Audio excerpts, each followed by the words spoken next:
Hello everyone and welcome to another ride overview. Listen, I have a crazy idea for a super weird coaster. What if the coaster could turn but only vertically? Crazy, right? No one would ever add that into the game.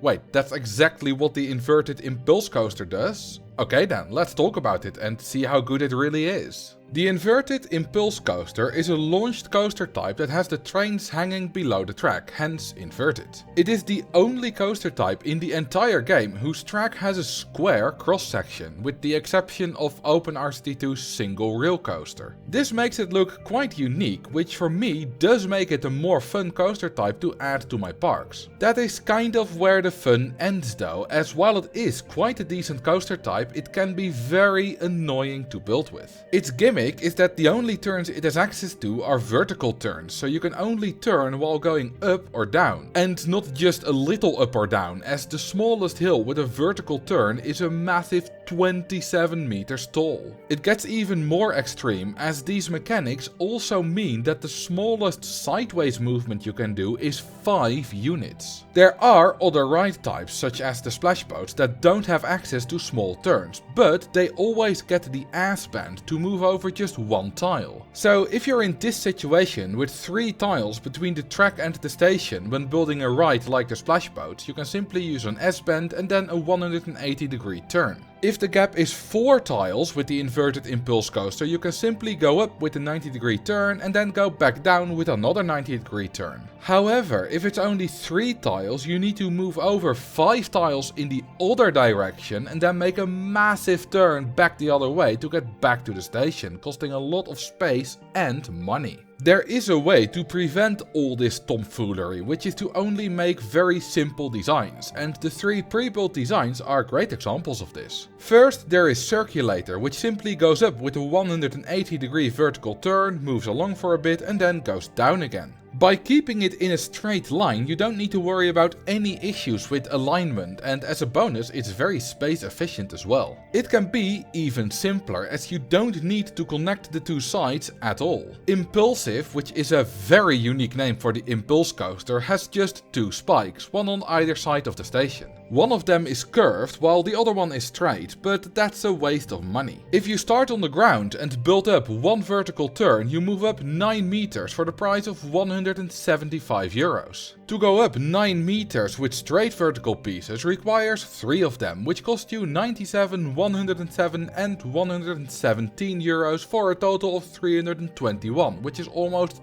twice as much. And this only gets worse the higher you go, as you have to pay for the higher support costs 3 times instead of just once. Turns are better for stats as well. Vertical turns don't produce any lateral g-forces, but you also get some stats from having turns in general. If I replace the curved spike with a straight one on impulsive, the price increases from 5,600 to 7,100 euros, and its stats go down slightly. So, always use turns on a vertical section if you can, and this goes for all ride types, not just the inverted impulse coaster. We have one more pre-build to talk about, which is Multi-Diver, and it's a good example of how to incorporate turns without screwing up the alignment. If you only ever use these kinds of vertical hills, you can't go wrong. It's only when you dare to have an imagination and include gentle or steep hills that everything goes to pot.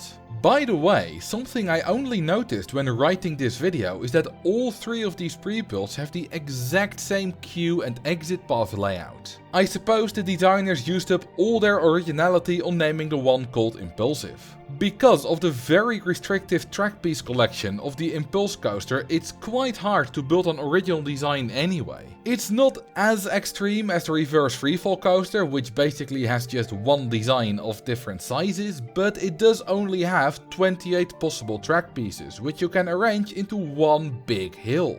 The stat requirements also don't ask very much of you. It has just 2, as it needs to have a top speed of at least 36 km per hour and a maximum drop height of at least 15 meters. You literally cannot fail the first one. The slowest possible launch speed is 35 km per hour, but that actually gives you a top speed of 37 km per hour. You can fail the 15 meter drop height requirement, but you really have to try to do so. If you launch at 53 km per hour, you already get it if you immediately go up after the station. By shrinking this setup down a bit, you get to this design, which is the absolute cheapest I could manage without failing a stat requirement. 1200 euros is quite a lot for a design this size, as the Impulse coaster is quite an expensive coaster type, but on the other hand it is quite a small design, so it's still fairly cheap. It has quite a high maximum throughput of almost 3000 guests per hour, and you can still charge almost $10 for it even if you have multiple. This makes it quite a good money maker. For example, it almost makes as much as 2 micro looping coasters, which have a similar combined cost. Their maximum total throughput is higher, but the Impulse coaster has a higher maximum ticket price, which is very advantageous when you don't get enough guests to max out all that potential throughput. It is significantly worse for attracting guests to the park though, as one inverted Impulse coaster attracts 75 guests, while 2 looping coasters attract 190. You could stretch out the station to allow for the maximum train length of 7, but that actually barely gives you a higher throughput. Over a 2-year period, the long station got 6,580 guests, while the short station still got 6,416 guests. This is because the minimum train length is already 4 cars, so the train on the short station is actually much longer than the station itself. You can actually go smaller than this in Open RCT2, as it now has access to the launch without passing station mode. This allows you to remove the back spike and nearly half the cost, while gaining about 15% throughput due to a shorter ride time and a compressed train.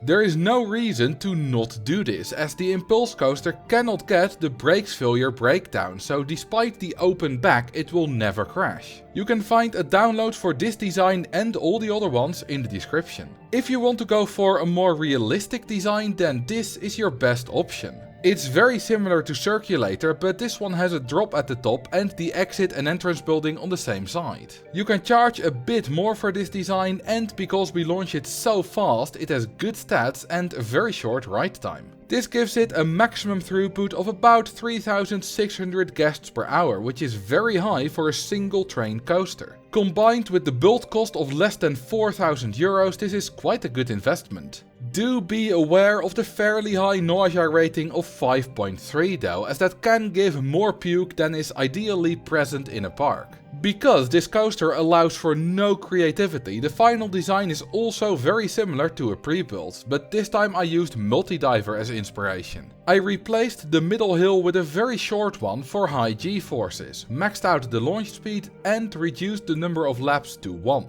More laps does give you higher stats, which can work fine in pay-for-entry parks, but in pay-per-ride parks the longer ride time is almost never worth it. This design has the highest stats and works quite well in a park where guests prefer higher intensity rides. You can build much bigger and more complicated designs, but those are best built on the spot, not as an efficient pre-build, as they will not be efficient. And that is the inverted Impulse coaster, a rather limited and sometimes annoying coaster type that is quite good if you keep to a select few efficient designs. To see the previous ride overview and learn about the looping coaster, click right here. Thank you all for watching, and I will see you in the next video.